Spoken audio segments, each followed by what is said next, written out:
Welcome to TradeTheMBI.com. This is John's report is for the 2nd of February, and the fireworks have already begun. Um, Fed did its, you know, minimal, which still more than is necessary, but that certainly caused a violent reaction.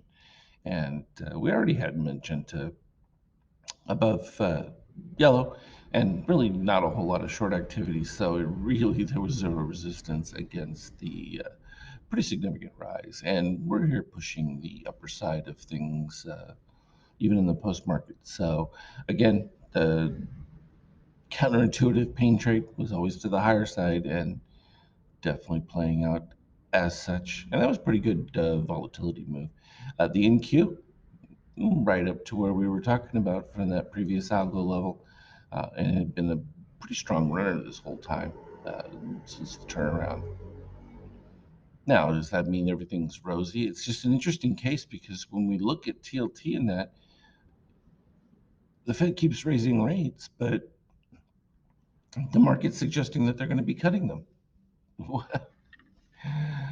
So this is one of those where I've always talked about you can be right on the economics of something, but you've got to go with what the market gives you and follow those readings, because if you do the contrary to that, you will get burnt. Um, and the readings still bullish for TLT. So that is what it is, and I think it's a great lesson because so many times people say it just can't do this, and it's like, well, yes, it can counter trade to reality, simply because nothing about the market is based in reality. It's based in the future or some perceived future that could change momentarily, and you've got to be flexible with that. From an oil standpoint, that decline is actually positive. It's still too high. I mean, there's just not a whole lot of reasons we should be at these levels, um, given what they say is going on with production and everything else. And the question really is demand. Now, if things start to turn around, then demand starts to increase. Could be back up into serious trouble again with in the 90s, hundreds range.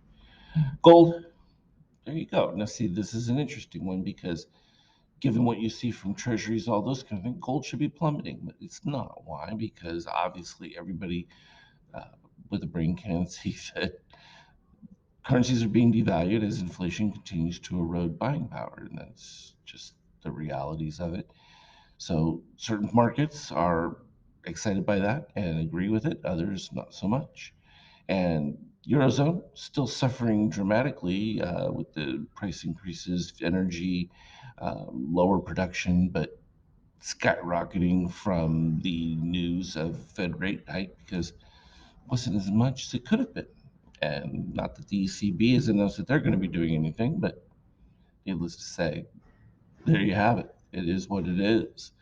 Uh, just a bizarre move. Bitcoin also pumping with the market.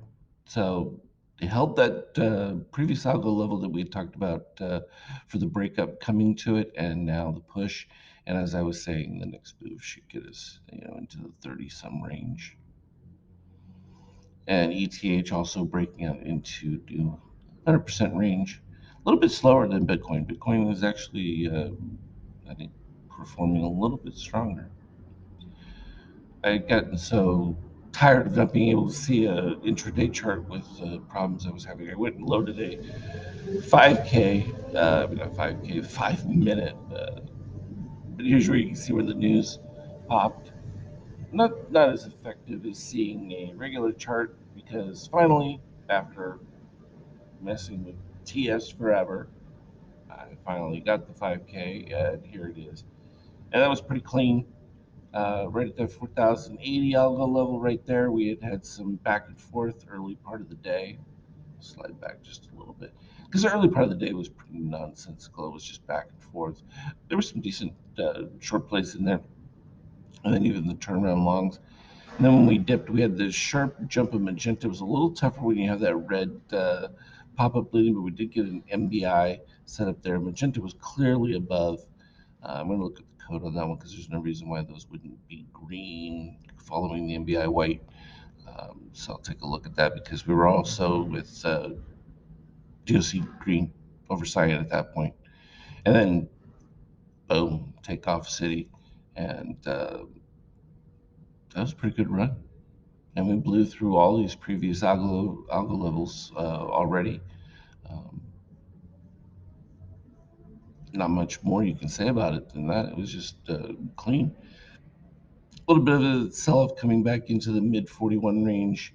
Not surprising. Once we broke the 41, and the first one I look to will be the 23, which typically happens. And if you break past that, you're looking somewhere in that 44 range or so. In this case, it shot all the way up to 54, so it really blew past all of that. Though it did give some of those back because of positive extremes that had developed. So, but exciting to have intraday charts back in.